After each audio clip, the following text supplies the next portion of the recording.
appeals to racial, sexual, and religious chauvinism, to rabid nationalist fervor, are beginning not to work. Business of who I am and whether I'm good or bad or achieving or not, all that's learned along the way. Just a ride. And we can change it anytime we want. It's only a choice. No effort, no work, no job, no savings of money. I realized that I had the game wrong. That the game was to find out what I already was.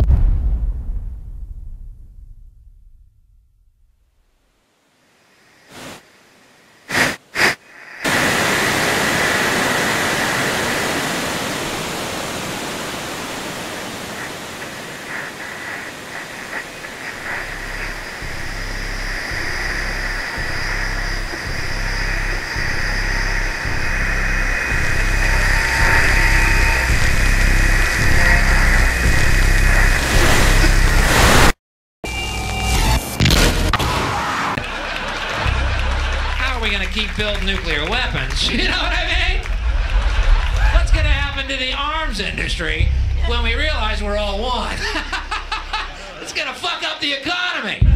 The economy that's fake anyway. The economy that's fake anyway. The economy that's fake anyway. The economy that's fake anyway. The economy that's fake anyway.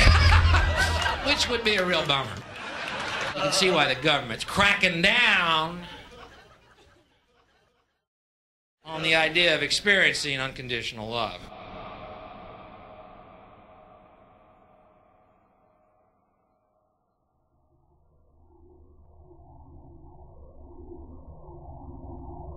Once we understand that the integrity of our personal existences are completely dependent on the integrity of everything else in our world, we have truly understood the meaning of unconditional love. For love is extensionality, and seeing everything as you and you as everything can have no conditionalities. For, in fact, we are all everything at once. If it's true that we're all from the center of a star, every atom in each of us from the center of a star, then we're all the same thing. Even a Coke machine or a cigarette butt in the street in Buffalo is made out of atoms that came from a star. They've all been recycled thousands of times, as have you and I. And therefore, it's only me out there. So what is there to be afraid of? What is there that needs solace-seeking? Nothing. There's nothing to be afraid of because it's all us. The trouble is we have been separated by being born and given a name and an identity and being individuated. We've been separated from the oneness, and that's what religion exploits, that people have this yearning to be part of the overall one again. So they exploit that. They call it God. They say he has rules. And I think it's cruel. I think you can do it absent religion.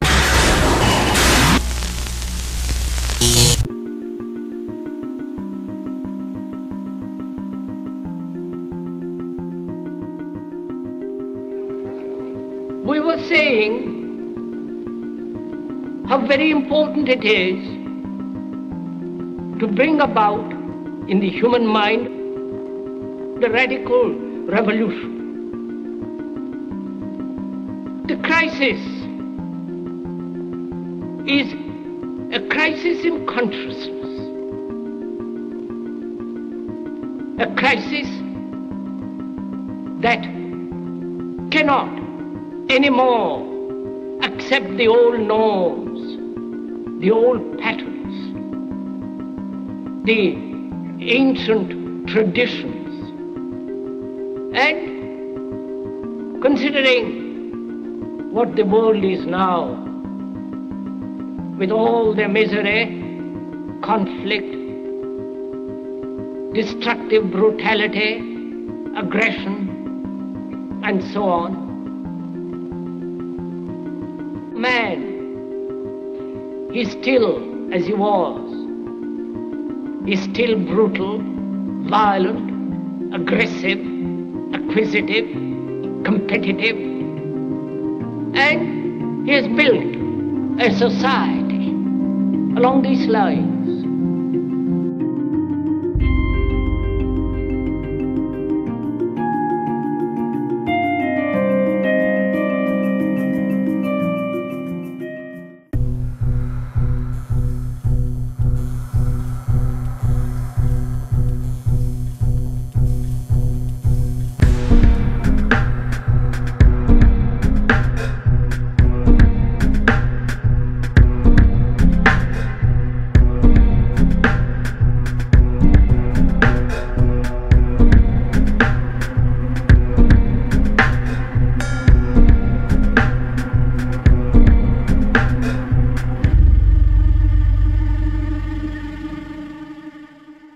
What we are trying during all these discussions and talks here is to see if we cannot radically bring about a transformation of the mind.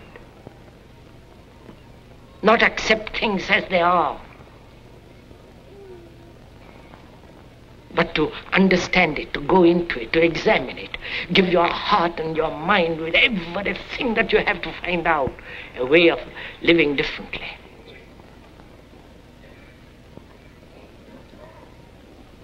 But that depends on you and not somebody else.